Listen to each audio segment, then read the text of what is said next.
ज्या ब्रिटिशांनी आपल्यावर 150 वर्ष राज्य केलं, आपल्याला लुटलं, आपल्याला एक्सप्लॉइट केलं, त्यात ब्रिटनच्या काही कंपन्यांमध्ये ज्यांना ते क्राउन ज्वेल्स समजतात, त्याच्यामध्ये आज भारतीय आणि भारतीय कंपन्या इन्व्हेस्टमेंट करतात आहेत. हे इमोशनल स्टेटमेंट नाही आहे. माझ्याकडे याच्यासाठी नंबर्स आहेत आणि ही आर्थिक वस्तुस्थिती आहे. मी तुम्हाला सांगतो 2025 पर्यंत यूकेमध्ये किती भारतीय मालकीच्या कंपन्या कार्यरत असतील? 1197. ह्या कंपन्यांचा एकत्रित वार्षिक रेव्हेन्यू किती असेल? 72.14 अब्ज. आणि त्या मिळून एकत्र मिळून किती लोकांना रोजगार देत असतील? 1,26,720. हे डायरेक्ट रोजगार झाले, इनडायरेक्ट वेगळे आहेत. याच्याशिवाय सर्वात वेगाने वाढणाऱ्या भारतीय कंपन्यांच्या गटाने एकट्यानेच 32.6 अब्ज टर्नओव्हर नोंदवलं आहे पाऊंडचा. आता ही फक्त गुंतवणूक नाही आहे, ही इन्व्हेस्टमेंट नाही आहे, ही ब्रिटनच्या अर्थकारणातली आर्थिक उपस्थिती आहे भारताची आणि ही दीर्घकालीन स्ट्रॅटेजी. मी तुम्हाला सेक्टर वाईज सांगतो. आज सगळ्यात मोठा वाटा तिकडे टेक्नॉलॉजीमध्ये, मीडियामध्ये आणि टेलिकॉम क्षेत्रामध्ये. त्याच्यामध्ये जवळपास भारताची गुंतवणूक 31% आहे. इन्फोसिस आणि विप्रोसारख्या कंपन्यांनी यूकेमध्ये AI, cloud computing, cyber securities, fintech क्षेत्रात इनोव्हेशन सेंटर सुरू केलेत आणि त्या यूकेच्या बँक्समध्ये रिटेलर्सला आणि गव्हर्नमेंट डिपार्टमेंटसाठी डिजिटल बॅकबोन तयार करतात. ही कदाचित विजिबल ओनरशिप नसेल, पण इनविजिबल डिजिटल कंट्रोल आहे. दुसरं मोठं क्षेत्र आहे फार्मास्युटिकल्स आणि केमिकल. त्याच्यामध्ये किती गुंतवणूक असेल भारताची? जवळजवळ 22%. भारतीय फार्मा कंपन्या यूकेच्या लाईफ सायन्स इकोसिस्टीममध्ये सक्रिय आहेत आणि त्या इनोव्हेशनमध्ये औषध निर्मितीमध्ये आणि एक्सपोर्टमध्ये मोठी भूमिका निभावतात. फायनान्शियल सर्व्हिसेसमध्ये सुमारे 9 ते 10% गुंतवणूक आहे भारताची. लंडन हा जगातील सर्वात मोठ्या फायनान्शियल हाऊसपैकी एक होता, अजूनही आहे. त्याच्यामध्ये भारतीय बँका आणि फिनटेक कंपन्या कॉर्पोरेट बँकिंग आणि इन्व्हेस्टमेंट सर्व्हिसेसमध्ये कार्यरत आहेत. आणि चौथं सेक्टर आहे ऑटोमोटिव्ह आणि मॅन्युफॅक्चरिंग. ह्याच्यामध्ये भारतीय गुंतवणूक ऐतिहासिकदृष्ट्या अत्यंत महत्त्वाची ठरलेली आहे. टाटा ग्रुप तुम्हाला माहिती असेल. टाटा ग्रुपने 2008 मध्ये तिकडची एक कार कंपनी ॲक्वायर केली, जॅग्वार आणि लँड रोव्हर. खूप मोठा ब्रँड आहे.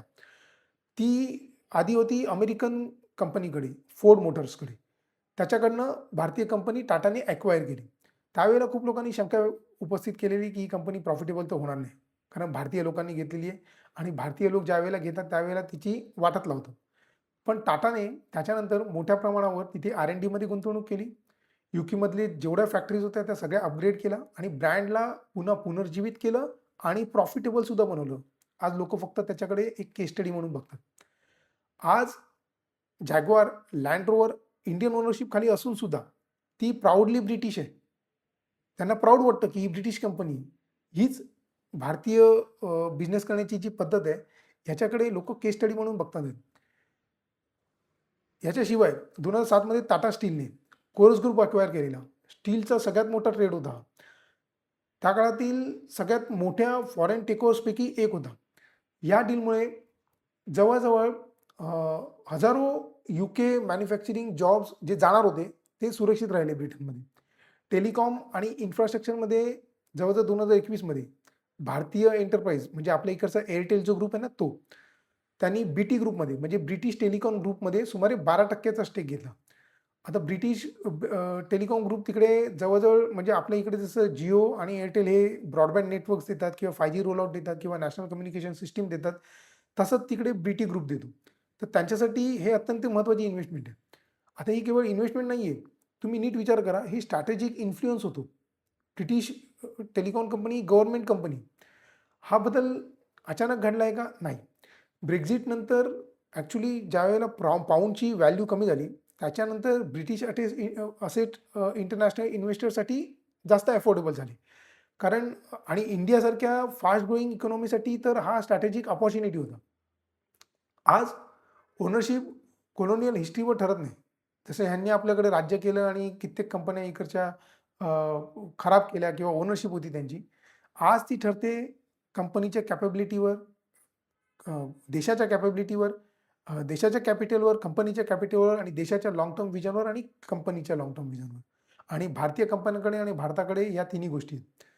माझ्या मते मी तुम्हाला ही काय एखादी आर्थिक न्यूज देतोय अशातला भाग नाहीये. ही मी तुम्हाला सांगतोय ही एक ग्लोबल पॉवर शिफ्ट आहे.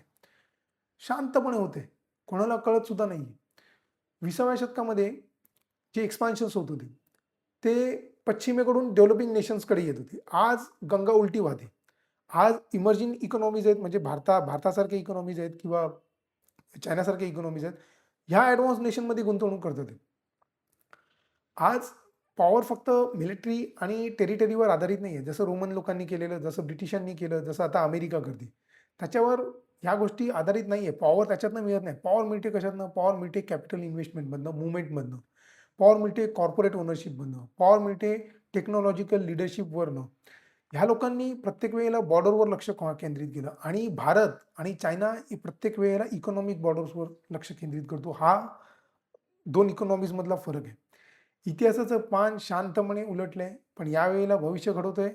ते आहे इंडियन कॅपिटल, ते आहे इंडियन स्ट्रॅटेजिक प्लॅनिंग आणि ते आहे इंडियन ग्लोबल इंटिग्रेशन. हा बदल इंडिया कदाचित युद्धातनं घडवणार नाही, तर हा बदल घडवणार त्यांच्या स्ट्रॅटेजीकडनं. एक वेगळीच बॅलन्स शीट लिहिली जाते. तुमचं लक्ष असू द्या ह्या गोष्टीकडे.